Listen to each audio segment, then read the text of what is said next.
Kaya po Diyos, sabayin ka, nakilahin ka, Panginoon. Purihin ka, O Diyos. Salamat, Panginoon, kayo ay Diyos. Napadal, Panginoon. Ako po, Panginoon, hindi kami makakalapit sa kabanatunan ng mong trono sa ganang aming Panginoon. Kami salamat, Panginoon, sa siganan ng iyong mapag-awa sa amin. Kami nagkakriyan, Panginoon, ng aming Panginoon Jesus. Kaya sa iyong mga mata kami mag-iis na, Panginoon. Kaya naman marapat ka namin sampahin, kaya marapat ka namin pagkukulan, kaya marapat ka namin sundin, Panginoon. Sapagkat kami dapat mo, Panginoon, sa iyong harapan. Sambahin ka, O Diyos, kakilain ka. Purihin ka, Panginoon. Puri, Lord, sikat ko yung word, Panginoon, biyaya kayo sa aming magpala at usap, patuloy kami mahayag sa aming kalooban, Panginoon. I bless you. Reveal yourself to your word, Lord. Lalo namin makita, Panginoon, kakilaan mo. Yung kaya sa aming Panginoon sa pagkalunan, hindi ito magigit na talaga takot sa iyo. Puro kita pagkaunawa sa kakilaan na iyong kapalit sa aming Panginoon. Magkakay sa aming Lord sa kapilan. Lord, kayo mong pahala sa lahat ng gawain ng gaganap at sa panglalan ng iyong salita. Mahaligan yung salita, mahaligan yung salita at magpala sa malagi sa iyong karangalan at pagkulihan. Kung aming panalangin na may pasalamat sa mga isipunan ni Jesus. Amen.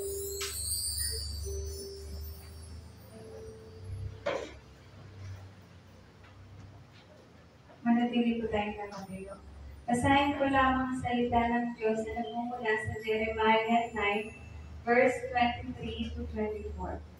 Ang sabi ni Yahweh, huwag ipagmayabang na matatalino ang kanyang karunungan o ng malakas na kanyang taglay, di ng mayaman ang kanyang kayamanan.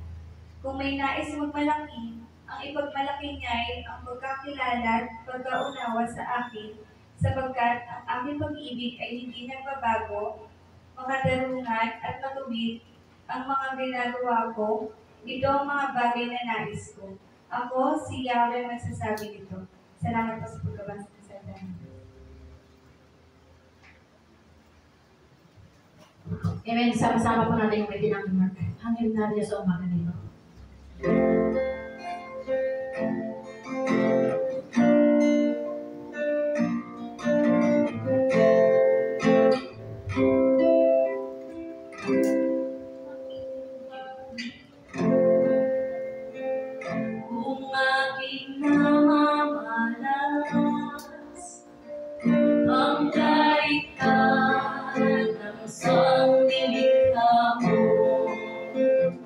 Araw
Si Kristo'y nabuhay upang katulusay ating kamtin. Kaya lumamig ang puso ko, nagpupuri, O Diyos na iyong dinadakila at sinasamba. O Haring Diyos, dakila ka, parang araw magbabalik si Kristo at sa langit tayo'y sasama. Walang hanggan mag-aapitan tayo, ihahayag kadawilan niya. Kaya lumamig ang puso ko, nagpupuri, O Diyos na iyong dinadakila at sinasamba. O Haring Diyos, dakila ka, kaya lumamig ang puso ko, nagpupuri, O Diyos na iyong dinadakila at sinasamba. O Haring Diyos, dakila ka.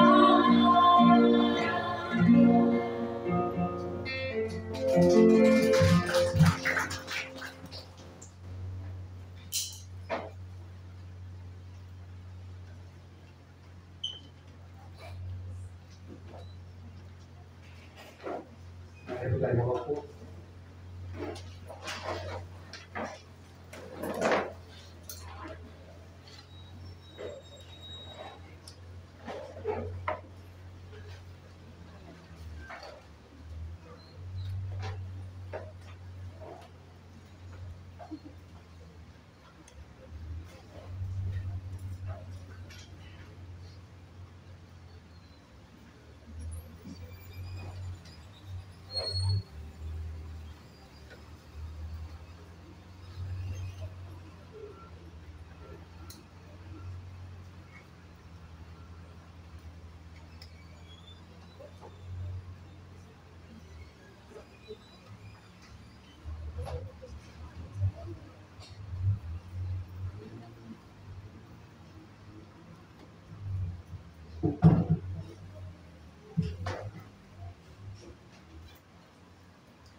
Praise the Lord. What is the chief end of man? Ano ang pinaka-layunin o dahilan ng tao ay nabubuhay? Yes, to glorify God and enjoy Him forever. Wala pa ba?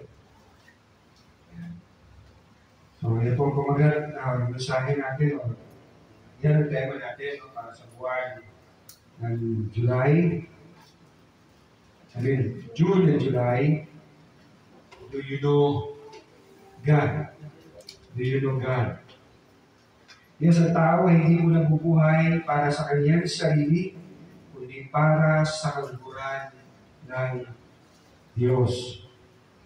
Ang Diyos ay nariyan hindi para bigyan lugod ang tao, para siya ay maging genie, the wishes by command, kundi nariyan ang kanyang mga nilikha para magbigay ng lugod sa Diyos. I believe si Job ay naunawaan ng bagay ngayon. Na siya ay nabubuhay para sa kaluguran ng Diyos. Hindi siya nabubuhay para ang Diyos o ang magpala sa Kanya. Kundi siya ay nabubuhay to give glory to God. Next slide. Kaya sinabi ganito si Alistair Blake, the chief end of man is to glorify God and enjoy Him forever. And until a man or a woman makes that wonderful discovery, then the pilgrimage of the days is marked essentially by restlessness. Maliban makita ang kagandahan nito, the chief end of man, is to glorify God and enjoy Him forever. Ang paglalakbay mo sa buhay na ito ay walang kapahingahan. If you don't see your life, na yes, I exist in this life, I live in this life to glorify God and enjoy Him forever. Marami ng tao nagpapatotoo na na-discover nila, hindi pera ang magbibigay sa kanila ng rest. Hindi kondo, hindi babae, hindi kayamanan, hindi kapangyarihan, and everything in this life ang nagbibigay sa tao ng tunay na kapahingahan, ang tunay na kapayapaan. It is only God. At kung tayo po ay matututong mabuhay na ito ang dahilan why I exist, this is my chief end, is to glorify God and enjoy Him forever. Tunay, we will enjoy God. But yes, gaano kadalas ang minsan mabaliktad ang nangyayari. We play God o we use God para sa ating kalukuran. At yes, ang isa sa dahilan ay hindi o mali ang ating pong pagkakilala sa Diyos. Before I go sa ating pong text, ay ito na kung natin sa ito. So, ipanoorin natin ito. At yes, napanood rin natin ito minsan. But I think it's good not to watch it again and again and again. Let's watch it.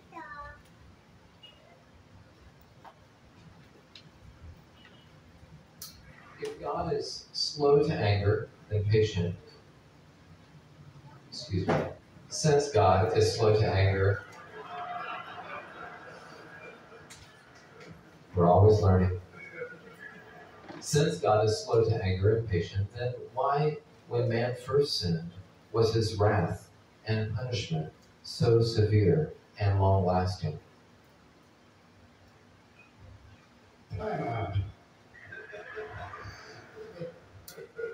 Didn't we just have that question a second ago? We did. Yeah. It's a little nuance. That God's punishment for Adam was so severe. This creature from the dirt defied the everlasting holy God. After that, God had said, the day that you shall eat of it, you shall surely die. And instead of dying, Thanatos, that day, he lived another day and was clothed in his nakedness by pure grace and had the consequences of a curse applied for quite some time. But the worst curse would come upon the one who seduced him, whose head would be crushed by the seed of the woman. And the punishment was too severe. What's wrong with you people? I'm serious. I mean, this is what's wrong with the Christian church today. We don't know who God is, and we don't know who we are.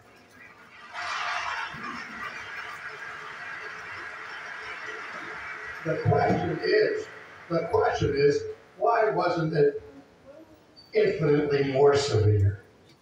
If we have any understanding of our sin, any understanding of who God is, that's the question, isn't it?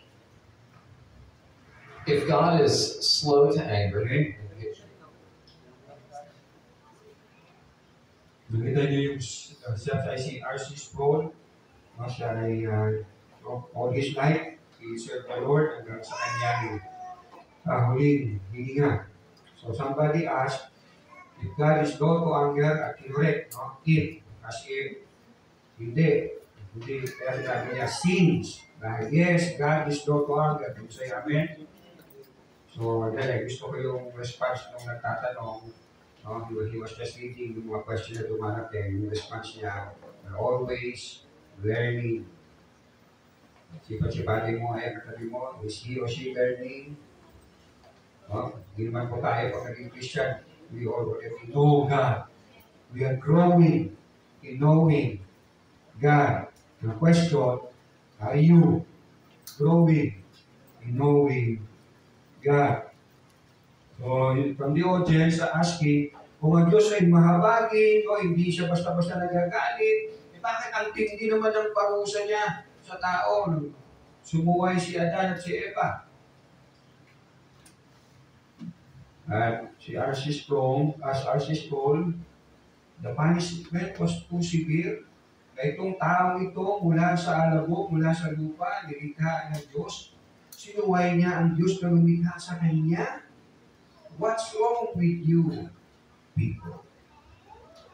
The very problem, sabi nga niya ng Christian Church today, I think mayroon the next slide, is that we don't know God.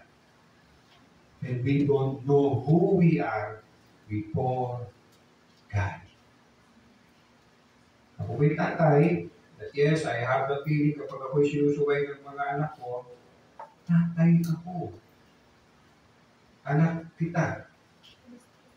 Bakit mo ako sinusuway? Ang Diyos ay Diyos. Pero here we have the guts na araw-araw sa wahin ng Panginoon and we question God, bakit mo kami pinapausahan ng ganyan? The very problem ng maraming Kristiyano ngayon is that we really don't know who God is at kung sino tayo sa harapan ng banal na Diyos.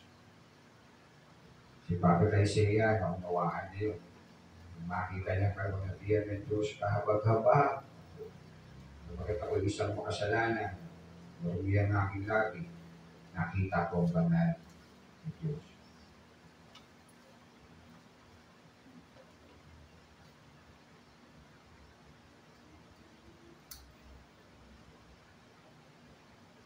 Ano pong mangyayari sa pagtingin, paglilingkod natin, sa pagsamba natin, kapag nauunawaan natin ang kalagayan natin sa harapan ng Diyos? Kung sino ang Diyos. Ano ang maaaring mangyari sa ating paglilingkod? Maaaring mangyari sa ating pagtingin sa Diyos. Sabihin natin sa pagtrato sa Diyos. If we really know and understand who God is at kung sino tayo sa harapan ng banal na Diyos. Look at Paul in Romans chapter 7. Roma Kabanatang 7, verse 24 to 25, letter A. Kay saklap ng aking kalagayan, sino magliligtas sa akin mula sa katawang ito na nagdadala sa akin sa kamatayan? Wala nang iba. Wala nang iba pa, kundi ang Diyos sa pamamagitan ni Jesucristo na ating Panginoon. Salamat sa Kanya. Dahil unawa niya, nakita niya ang kanyang kalagayan sa harapan ng Diyos. Wow, sino magliligtas sa akin? Ako yung isang makasalanan. At naunawaan niya ang pagliligtas ng Diyos. Kaya sabi niya, wala nang iba kundi ang Diyos sa pamamagitan ni Jesucristo na ating Panginoon. Very clear po yan sa Bible. Kasi wala nang iba maaaring magpawalang sala sa harapan, sa tao sa harapan ng Diyos ay ang Diyos mismo. Kayo say amen? Kaya please don't buy yung sinasabi na all religions goes to God. Na all religions are just the same. Papunta lang yan sa isang Diyos. Exclusive ang kaligtasan. Exclusive ang pagpapawalang sala. It only belongs to God. Ang Diyos ng Biblia. At hindi yan magagaling sa iyo, hindi yan magagaling kanino man, hindi sa Diyos. Remember yung naging problema ni Martin Luther. Paano mapapawalang sala ang tao sa harap ng banal na Diyos? Siya ang pinaka-Supreme Court. Wala ka nang pwede puntahan to appeal. You're guilty before God. Sabi nga ni Paul, wala nang iba kundi ang Diyos sa pamamagitan ni Kristo na ating Panginoon. Salamat sa Kanya. Another example in Luke chapter 7. So intentionally pinili ko mga ito para magaling yung maalala. Romans 7, Luke 7. In Luke chapter 7, allow me to read it verse 36. Babasahin ko lang ito just to refresh our mind. Hinanyayahan si Jesus ng isa sa mga Pariseo, simula verse 36, hinanyayahan si Jesus ng isa sa mga Pariseo upang makasali niya. Pumunta naman siya sa bahay nito at tumulog sa hapag. Sa bayang iyon ay may isang babaeng makasalanan. Nabalitaan niya kumakain si Jesus sa bahay ng Pariseo, kaya nagdala siya ng pabangong nasa sisidang alabastro. Lumapit siya sa likuran ni Jesus sa gawing paanan, umiyak na binasa niya ng kanyang mga luha ang mga paa ni Jesus. Pinunasan niya ng kanyang sariling buhok, inalikan at binuhusan ng pabango ang mga paa nito. Nang ito'y makita ng Pariseong nag-anyaya kay Jesus, nasabi nito sa sarili, kung totoong propeta ang taong ito, dapat ay alam niya na ang babaeng umawag sa kanya ang paa ay isang pakasalanan. Bilang tugon sa inisip ni Simon, sinabi ni Jesus, Simon, may sasabihin ako sa iyo. Ano po yun, Guro? Sabi niya. Sinabi ni Jesus, may dalawang taong may utang sa isang nagpapahirap ng pera. 5 salaping pilak ang isa at 50 salaping pilak naman ang isa ikalawa. Nang hindi sila makapagbayad, kapwa sila pinatawad. Ngayon, sino kaya sa kanila higit na magmamahal sa pinagkautangan? Sumagot si Simon, sa palagay ko po'y ang pinatawad sa mas malaking utang. Tama ang sagot mo. Tugon ni Jesus, matigas post. So merong isa, may pagkakautang ng 500, yung isa, 50. Pareho sila pinatawad, Jesus asked. So palagay mo doon sa dalawang pinatawad sa kanilang pagkakautang, sino magmamahal ng higit doon sa kanilang pinagkakautangan? So si Simon, siyempre po, yung mas malaking pagkakautang. And do you agree sa kanyang sagot? Of course, we agree, we should. Dahil si Jesus ay agree. And yes, very rational na talagang yun nga ang mangyayari. Verse 44, nilingon niya ang babae. Verse 43, sumagot si Simon, sa palagay ko po ang pinatawad sa mas malaking utang. Tama ang sagot mo, tugon ni Jesus. Nilingon niya ang babae, ng Panginoon Jesus, at sinabi kay Simon, nakikita mo ba ang babae ito? Pumasok ako sa iyong bahay at hindi mo man lamang ako binigyan ng tubig para sa aking mga paa. Ngunit hinugasan niya ng luha ang aking mga paa at pinulasan ang mga ito ng sarili niyang buhok. Hindi mo ako hinalikan. Ngunit siya mula nang pumasok ay hindi tumigil sa kakahalik sa aking mga paa. Hindi mo nilagyan ng langis ang aking ulo, subalit binuhusan niya ng pabango ang aking mga paa. Kaya sinasabi ko sa iyo, malaki ang kanyang pagmamahal sapagkat maraming kasalanan ang pinatawad sa kanya. Ngunit ang pinatawad ng kaunti ay kaunti rin ang pagmamahal. So how we serve the Lord reflects kung gaano natin nakikita ang ating sarili na makasalanan sa harapan ng Diyos at pinatawad ng Diyos.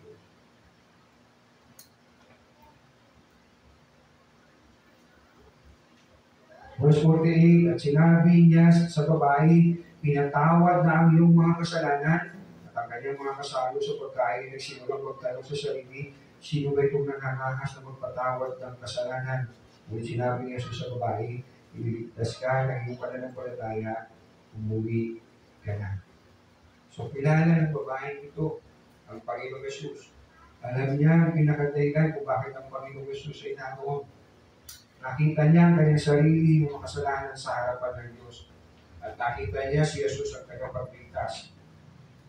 And he expresses yung kanyang pagpapasalamat sa malaking kapag natanggap niya sa kanyang bilang isang kasalanan. So question, kilala mo ba ang Diyos? Alam mo ba ang kalagayan mo sa harap ng banal na Diyos? Now, here in our text, mula po sa Jeremiah, o Jeremiah chapter 9, 23 to 24. Let me read it again. Ang sabi ni Yahweh, huwag ipagmayabang ng matatalino ang kanyang karunungan o ng malakas ang lakas ng kanyang taglay, ni ng mayaman ang kanyang kayamanan. Kung may nais magmalaki, ang pagmalaki niya ay ang pagkakilala at pagkaunawa sa akin. Sapagkat ang aking pag-ibig ay hindi nagbabago, makatarungan at matuwid ang mga ginagawa ko. Ito ang mga bagay na nais ko. Ako, si Yahweh, ang nagsasabi ito. Again, ang tema natin for the month of June and July, do you know God?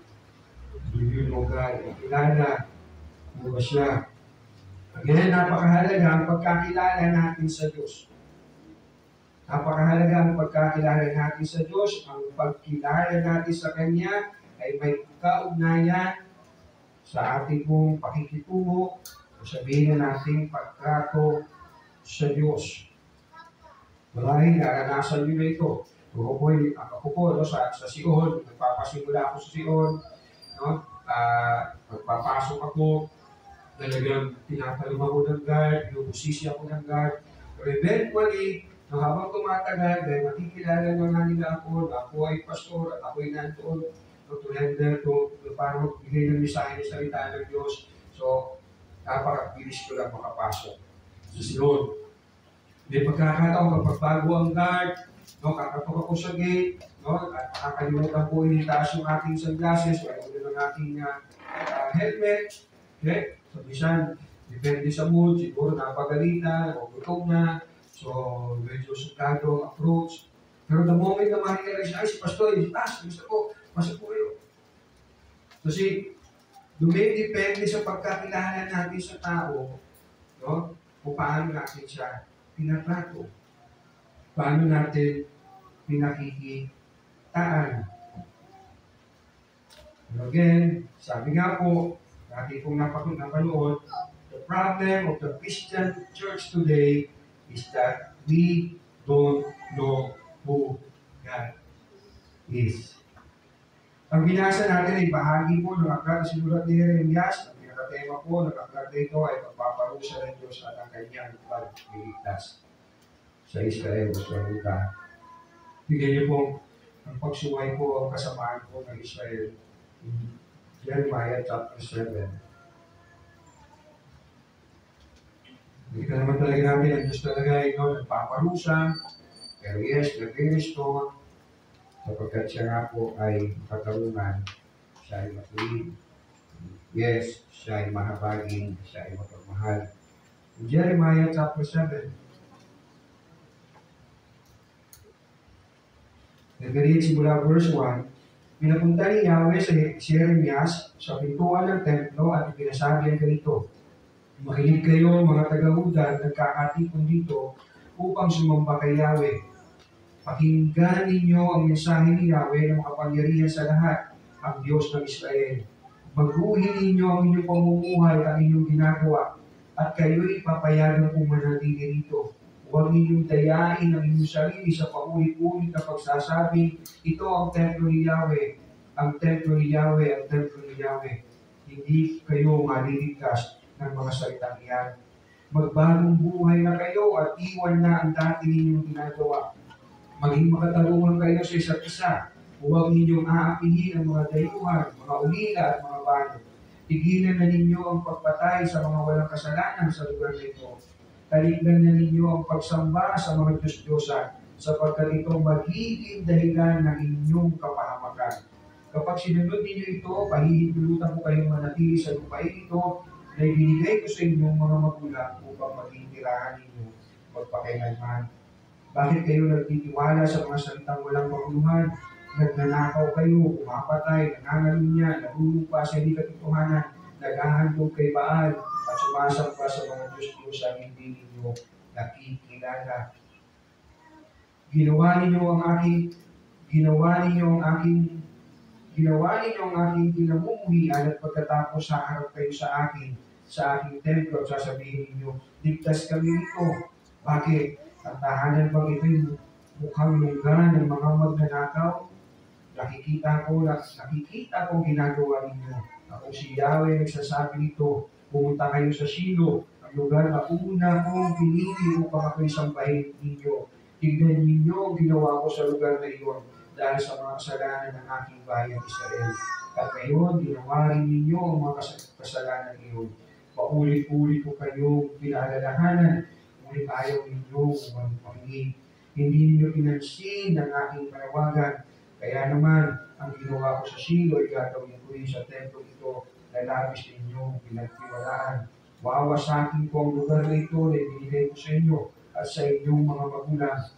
Gaya ng ginawa ko sa Shilo, palalayasin ko kayo sa harap ko tulad ng ginawa ko sa inyong mga kapatid sa angkan ni Efraim. Pansinin niyo po yung verse 16. Sinabi ni Yahweh, huwag mong ipapanalangin ang mga tao ito, Jeremias. Huwag kang mananalis para sa kanila o magmamakaawa sapagkat hindi kita papakinggan. So we can imagine kung gaano galit ang Diyos. And yes, we can imagine kung gaano kasama, no, ang Israel, no, sa Diyos, sa harapan ng Diyos, kanilang mga ginawa at binanggit na sa ating mga binasa. At sabi ni Lord kay Jeremias, tigilan mo yung pagpapray niya. Hindi kita didikit. Yes, you are praying for them, tumigil ka. I will not listen to your prayer for them. Tumigil ka dyan kung iyak-iyak mo, was known as the weeping prophet. Hindi ko ba rin pakikinggan? So we can imagine po kung gaano kalaki po ang ginawang pagsawahin po ng Israel laban sa Diyos. At yes, sinasabi, si Jeremias po ay nangaral sa Uda for 40 long years. Pero naging matigas ang kalooban pa rin ng mga mamamayan ng Uda. Na sinuha they were exiled in Babylon for 70 long years. Gaano karaming nagpapahayag na Kristiyano sila na nabubuhay, pero nabubuhay sa kasalanan. Dahil they believe ang Diyos nila ay mahabagin. Alala ninyo, I mentioned sometimes, no, yung pinapanood akong short video clip, no, na ang interview ay porno model, gold star model, no, merong cruise nakahigit sa kanyang cleavage. Hindi naman sabihin na cleavage lang ang ganitan ko. Pinakinggan ko mabuti. Then, she was asked, no, do you believe that God loves you? Sagot niya, yes, I believe God loves me 1,000%. And then, nag-follow up ng question, even yung ginagawa mo, na you are a porno model? Yes, God loves me 1,000%.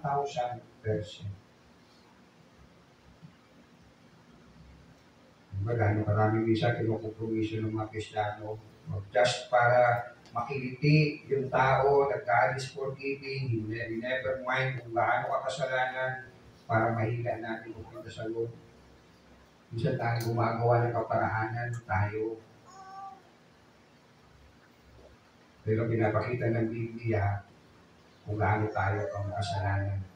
Kapag nakita natin yon, that will draw us to God, katulad ni Pablo. Kahabag-habag ang kalagayan kung sino magbibigtas sa akin. Ang Diyos sa pamamagitan ni Kristo. Pero how we appeal sa mga tao, you're good, cute ka, mahal ka ni Lord, kahit sino ka mahal. Kahit you live like that, saan mahal ka lang ni Lord.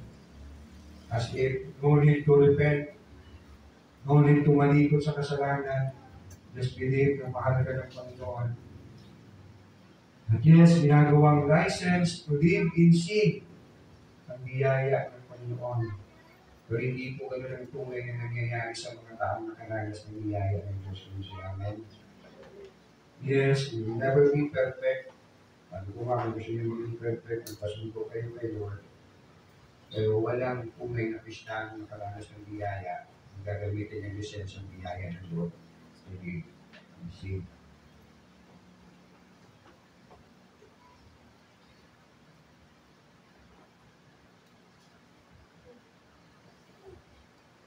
Going back sa ating pong text, verse 23, pinahayag ng Panginoon Yes, ang mga pinagmamayabang, pinagmamapuri ng mga tao sa mundo nito. Verse 23 sa unang bahagi, verse muna. Ang sabi ni Yahweh, huwag ipagmayabang ng pagtatalino ang kanyang karunungan o ng malakas, ang lakas na kanyang taglay, ni ng mayaman ang kanyang kayamanan. Again, huwag ipagmayabang ng matalino ang kanyang karunungan. Hindi sinabi ni Lord na huwag maging matalino. Hindi sinabi ni Lord na huwag maging marunong.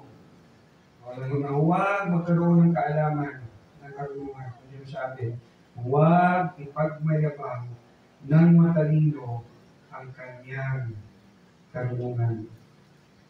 Hindi po masama ang maging matalino, ang maging marunong. Ngunit kung ang talino ay gagamitin para ipagpalaki, walang pagkilala sa Diyos, ito nga ay kasalanan. Ito nga ay pagmamayabang sa harapan ng Diyos. Hindi masama ang maging matalino, hindi masama ang talino, ngunit kung para sa tao, para sa kanyang kapulihan na ginagamit, para sa kanyang sariling karangalan, at hindi pagkilala sa Diyos, hindi pagpaparangal sa Diyos, then ito nga ay pagmamayabang. Makakita tayo ng mga tao nagpapakita ng katalinuhan, at sa pamantayan ng tao, dahil nilang alam, tatalas ang kanilang pag-iisip, pero pinapahayag nila at the same time na wala silang pagkilala sa Diyos. Sabi ng awit, kabanatang 14, Psalm 14, wala namang Diyos ang sabi ng hangal sa kanyang sarili. Verse 23, letter B, huwag ipagmayabang ng malakas ang lakas na kanyang taglay. I believe one klaseng example sa Biblia na pinagmalaki ang kanyang lakas ay si Goliath. Goliath, sinasabi, 3 meters ang kanyang taas, o 40 days, inaalimuran niya ang bayan ng Diyos, inaalimuran niya ang Diyos. Kasi nga pa naman ang hindi magiging malakas ang loob, ako pinakamalaki, ako pinakamalakas. Again, maginamit niya sa pagmamayabang. Let me just read unang Samuel, kabanatang 17. 1 Samuel chapter 17, beginning verse 23, samantalang sila'y nag-uusap, tumayo naman si Goliath sa unahan ng mga Pilisteo at muling hinamon ng mga Israelita. Narinig ito ni David. Nang makita si Goliath, ang mga Israelita ay nagtatakbuhan dahil sa matinding takot. Sinabi nila, tignan niyo siya, pakinggan niyo ang kanyang hamon sa Israel. Sino mang makapatay sa kanya ay gagatipalaan ng hari, bibigyan ng kayamanan. Ipapakasal sa prinsesa at ang buong sambahayan kanyang ama ay hindi na pababayahin pa ng buwis. Tinanong ni David sa mga katabi nito, ano raw ang gantimpala sa sinong makakapatay sa Pilisteo ilan at makakapagpalis ng kahihiyan sa Israel? At sino ba ang pagaling ito na umahamon sa hukbo ng Diyos na buhay? Kung si Goliath na malaki nagmamalaki, ito si David na maliit, ang pinagmamalaki at pinaglalaban ay ang Diyos. Yung karangalan ng Diyos. Pero tayo sa verse 31, again, 1 Samuel 17, nakarating kay Saul ang mga sinabi ni David at ipinatawag dito. Pagdating kay Saul, sinabi ni David, hindi po tayo dapat masiraan ng loob dahil sa Pilisteyong iyon. Ako po ang lalaban sa kanya. Sinabi ni Saul, hindi mo kaya ang Pilisteyong iyon. Batang-bata ka pa. Samantalang siya yung isang mahusay na mandirigma mula pa sa kanyang kabataan at ipos. So imagine that, no? 3 meters high, napakalaki, at hindi lang siya malaki, no? Dahil meron malaki, sabi nga, balo. No? Pero itong malaki na, mahusay pa mula pa sa pagkabata. No? Mula pa sa pagkabata ay mahusay na siyang mandirigma. Hindi nga ba if we will not be careful sa ating mga sarili-sarili, kapag nakakaramdam tayo ng pag-angat ang kalagayan sa buhay. Our tendency is what? Pagtiwala na lamang sa sarili. Kung walang-wala tayo, ganoon na lang tayo manalangin. Kung nagkaroon na tayo, tindat-tindat na lang na lang. Kung marami na tayong nagawa, napatunayan na lakas, no? I myself, may mga pagkakataon, no? Kung ako'y nag-aaral, halos sa gitna na ako nakakapag-pray. Dahil hindi nga ba totoo, kapag minsan pag nasanay ka sa isang gawain, diretso ka na. Pero na binabalikan ko nung ako'y nasa seminary or even when I was in high school, I never start reading my questionnaire, no? Kapag ako'y nag-i-exam without praying first. Mga estudyante ka dito, kuya ka po, galing ako, tala ako. Hindi ito, kaya ko yan, ako pa. Marami na ako napatunayan. Look at David. And we are looking at David, isang kabataan. Verse 34, mula sinabi ni David kay Saul, ako po ang tugon ni David, no, sa sinabi ni Saul na bata ka pa, yung isa, ang laki na bata pa, ang mahusay na maging mandirigma. Mula sinabi ni David kay Saul, ako po ang nag-alaga sa kawan ng aking ama. Kapag ang isa ka sa mga tupang inalagaan ko ay tinatanay ng leon o oso, hinahabol ko po ito at inaagaw ang tupa. Kapag hinarap ako ng leon o ng oso, hinahawakan ko ito sa panga at pinapatay. Nakapatay na po ako ng mga leon, hindi leon kundi mga, at mga oso. Isasama ko po sa mga ito ang Pilisteyong iyon sapagkat nilalait niya ang bukbok ng Diyos na buhay. Gano'ng karami sa atin sa araw-araw ng buhay yan ang pinaglalaban natin. Pagkain ko ay nabubuhay ko. Hindi si Lord. Hindi ang advancement ng kanyang kingdom. Hindi ang pagpapalaganap ng kanyang ebanghelyo. Hindi ang pagpapalagal sa pangalan niya. Si David nananahimik, inutusan lang naman siya magdala ng tinapay para doon sa kanyang mga kapatid. Kung narinig niya yung panlalait ni Goliath sa Diyos niya, ay hindi po pwede sa akin ilang sakit sa tenga ko yan. Ako haharap yan.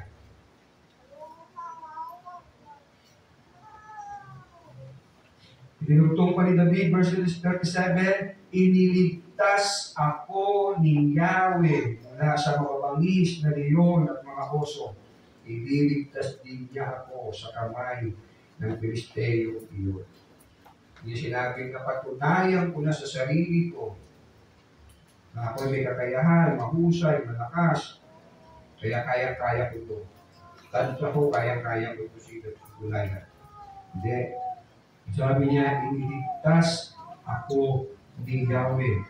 Mula sa mga bangis na leon at mga oso, iniligtas din niya ako sa kamay ng Pilisteyong iyon.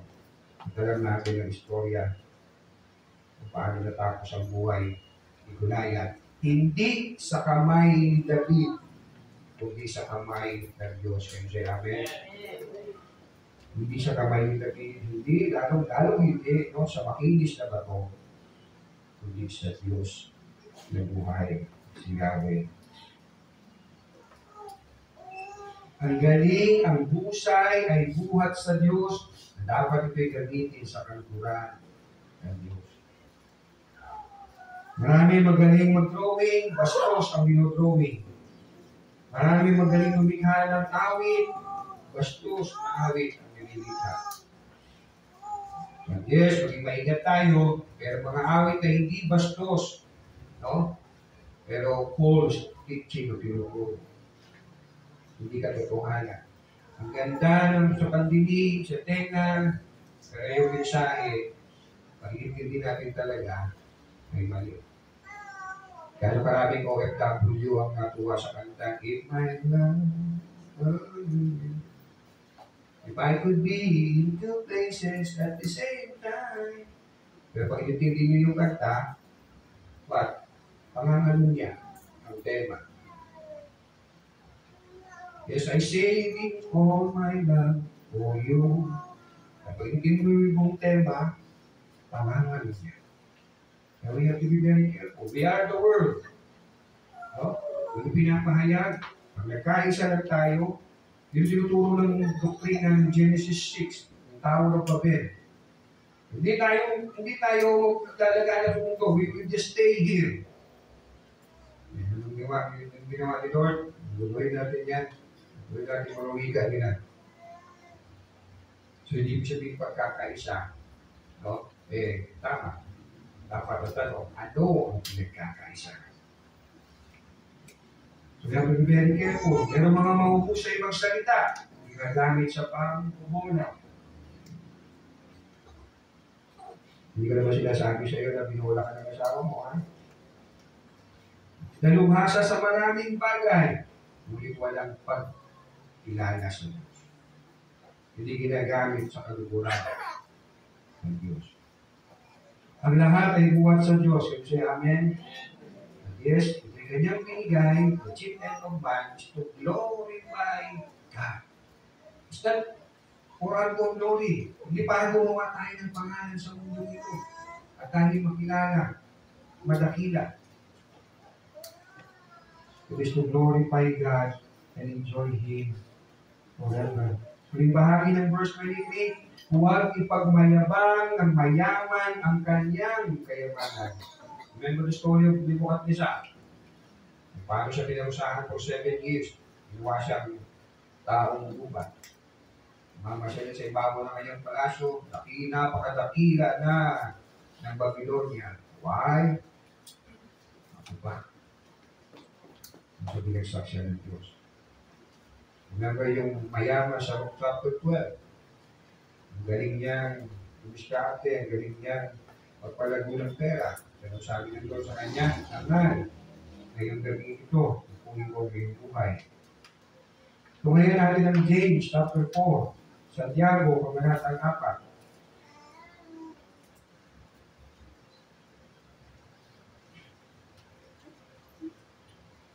Verse 13 to 16. Kung ang Bible nyo ay mabuting balita Biblia, pero title na, huwag magmalaki.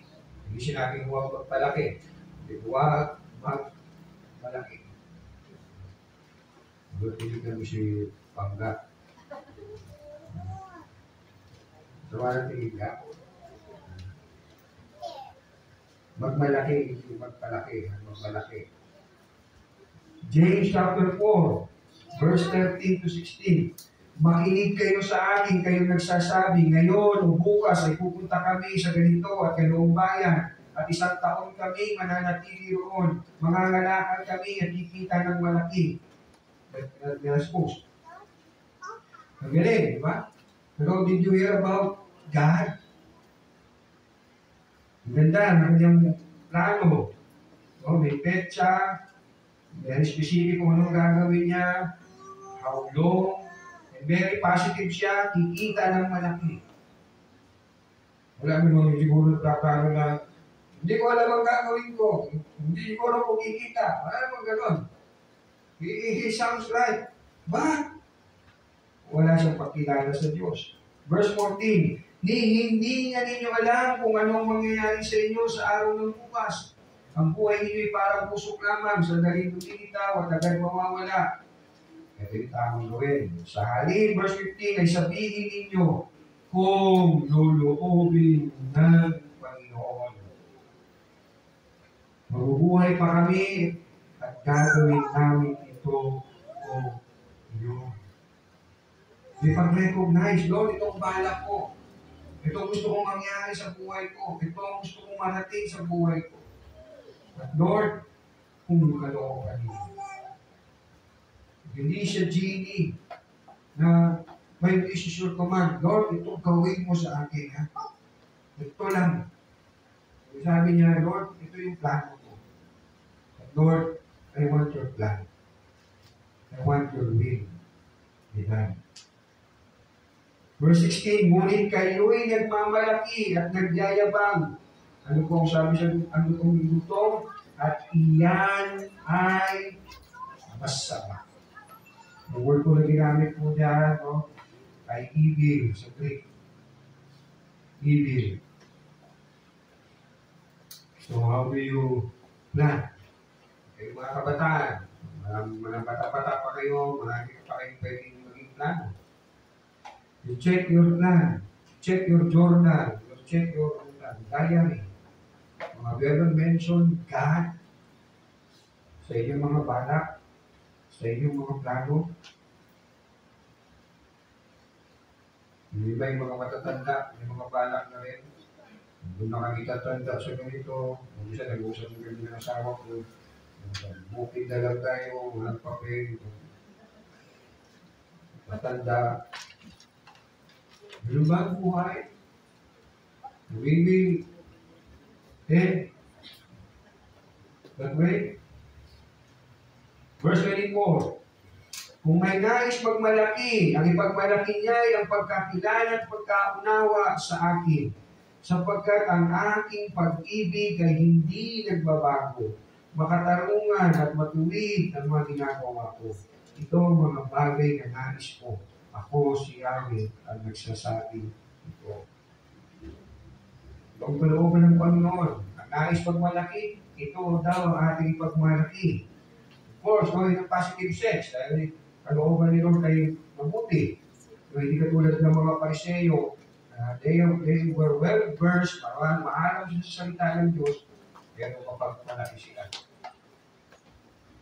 They were self-righteous. So, ipagmalaki daw natin ay ang pagkakilala o pag-acknowledge natin sa Lord at pagkaunawa sa Kanyang kalooban.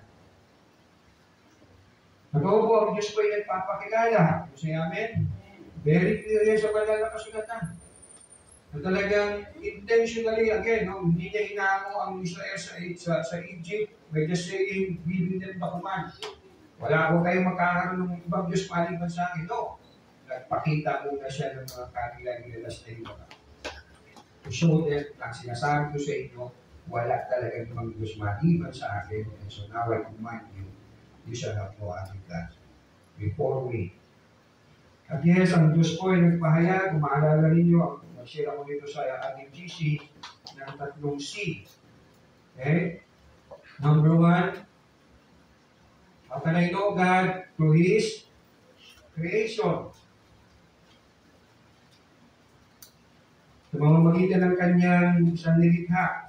Romans chapter 1, verse 20, mula pa ng likhain ng Diyos sa sanlibutan, ang kanyang likas na hindi nakikita, ang kanyang kapangyarihan walang hanggan, at ang kanyang pagka-Diyos ay maliwanag na inihayag ng kanyang mga ginawa.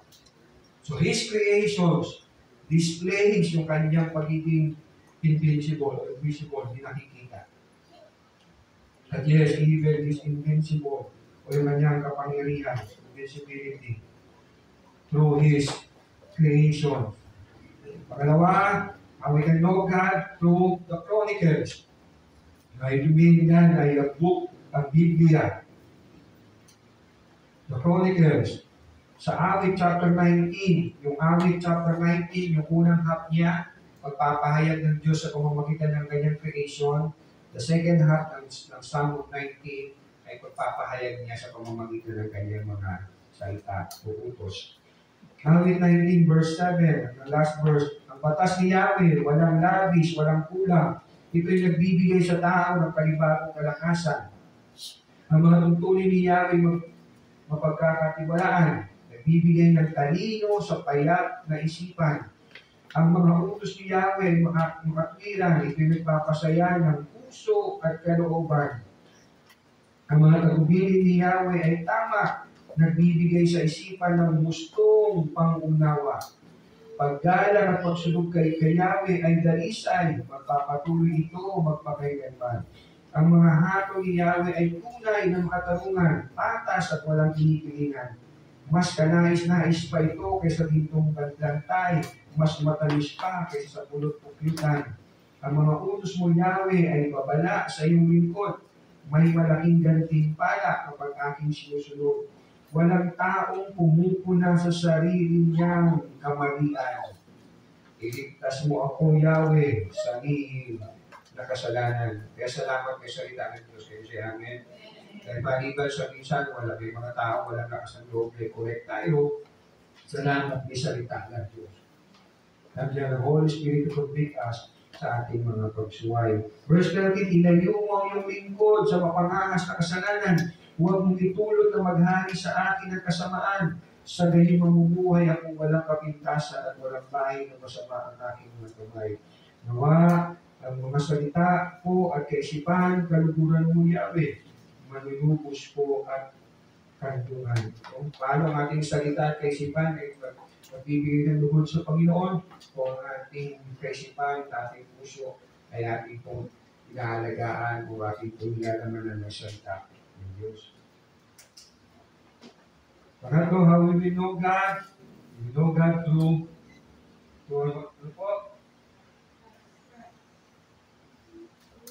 Christ. So, tatlong C, creations, Holy Earth, and Christ. Hebrews chapter 1, nung una nagsalita ang Diyos sa ating mga ninuno sa iba't ibang panahon at sa iba't ibang pamaraan sa pamamagitan ng mga propeta. Holy Earth. Ngunit sa mga huling araw na ito, siya ay nagsalita sa atin sa pamamagitan ng kanyang anak.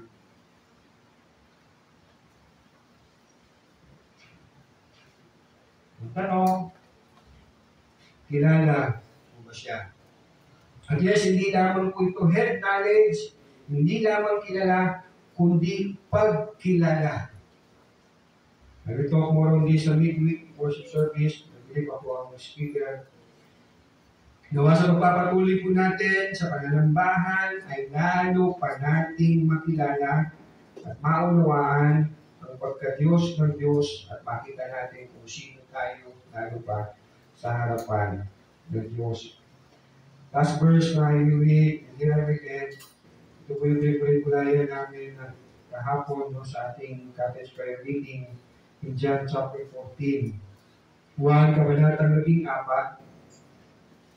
Ang sinabi po dyan, no, na huling gabi ng Panginoon kasama kanyang mga alagad bago siya huliin. Si Philip ay nagdemand sa Panginoong Jesus in response sa sinabi ng Panginoong Jesus na nakakita na sa akin, nakakita na sa Ama. Sumagot si Philip na ganito, Panginoon, ipakita ninyo sa amin Panginoon, pakita ninyo sa amin ang Ama at masisiyahan na kami. Pili nyo dito po ng Panginoong Jesus sa verse 9 ng John chapter 14. Sumagot si Jesus, kahit tagal na ninyo akong kasama, hanggang ngayon hindi mo pa ako kilala, Felipe. Ang nakakita sa akin, nakakita na sa Ama, bakit mo sinasabing ipakita mo sa amin ang Ama? Imagine, kung ikaw ang tinatanong ng tanong na ito ng Panginoon, tagal ka ng pista, tagal ka ng dumadalo sa pananambahan, sasabihin kaya ng Lord sa'yo ng patanong, hindi mo pa ako kilala?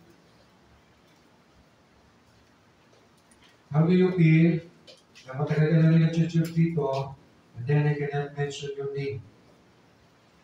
Diba? Meron konting kurot. Kung gusto, kahit man lang palayo ko, hindi mo alam. How come? So, gaano na tayo matagal na nagpapayag na we are believer? Ano sabihin kaya ni Lord sa atin? Oh, very good. You are growing in knowing me. Lumalago ka sa pagkakilala sa akin. You are, kahit isto, please, you're there. You have the desire to know me. Kaya naman nagpapakilala ko sa iyo little by little by little. Or, we're not knowing. We're knowing Him. Kaya tanong natin, ano mangyari yun, Pastor? Well, I believe, ang sagot ay very clear. Gano'ng karami, gano'ng kadalas ang misa na we really intentionally read His Word to know Him. Or we just read it to get some comfort, to get some encouragement, at hindi talaga ang makilala siya. At yung Panginoon, marami kong salamat. Salamat, Lord, sa iyong mga salita, Panginoon. At salamat, Lord, na kaulang mo, Lord, na makilala namin kayo. Kaulang mo, Lord, na nakita namin kung gaano nga kami kalit sa iyong harapan. At kung gaano pagkakakila, Panginoon. sa aming harapan, Panginoon. All the more, Lord, na makita namin, makilala namin Ikaw, Panginoon, lalo namin nauunawaan na kalakihan ng iyong pananampalataya, ng iyong pag-ibig sa amin. Dahil sino nga po ba kami? Hindi nyo kami kailangan. You don't need us, Panginoon, para manatili kayong Diyos. Pero ilahat ng kami ng kayo na lamang. Walang bagay na mahirap sa iyo. Hindi nyo kami kailangan para magawa ninyo yung ibig gawin. Ito po, Panginoon, banal kayo ng Diyos. Pero kami makasalanan, masuwayin pa nga. Pero salamat, Lord, hindi na kayo makatarungan Diyos, hindi na kayo matuwid na Diyos. Sinabi ng mga Panginoon, sa salita mo na pinagmulayan namin sa Jeremiah, na kayo ay pag-ibig, at hindi kayo mababago sa inyong pag-ibig. Opo, Lord, salamat, nagliyasan kayo, O God, na patuloy kayo magpakahayag sa amin. Dahil sa patuloy na magpapahayag sa amin, sa patuloy ni Lord ang pagpapaunawa sa amin kung sino kayo, anong inyong kalooban, lalo nga po kami, Panginoon, nagkakaroon ng pagkamangha at opo, ng pagkakataon, Lord, na natatakot, Panginoon, ng pagkakataon, Lord, God, na yes, pag may mga tanong kami, Panginoon. It only speaks, Panginoon, na napakalaki ng Diyos, Panginoon. At kami nga, Panginoon, ay wala lamang po sa alam mo, Panginoon. Yung kayo na lang ang pagmamahal sa amin, Panginoon. Alala ko po, Panginoon, ang binasa ni Ezra, mula umaga hanggang tanghali, ang iyong mga salita. Natuloy dito, Panginoon, ang pag-iyak sa mga Israel o sa mga Hudyo, Panginoon, na nakapakinig. Dahil naalala nila, Panginoon, ang kadakilaan mo, pagliligtas mo, ang mga utos mo, at nasa langit nila, Panginoon, ang kanilang mga kasalanan. Salamat, Panginoon, namin lagi ang iyong salita. Sa maraming pagkakataon, Lord, ay nagbibigyan namin ng pansin sa itong mga araw ng lamang, Panginoon. Lord, forgive us. Patuloy kayong parayag sa amin, Panginoon. In your name we praise and glorify the Lord. In Jesus' name we pray. Amen.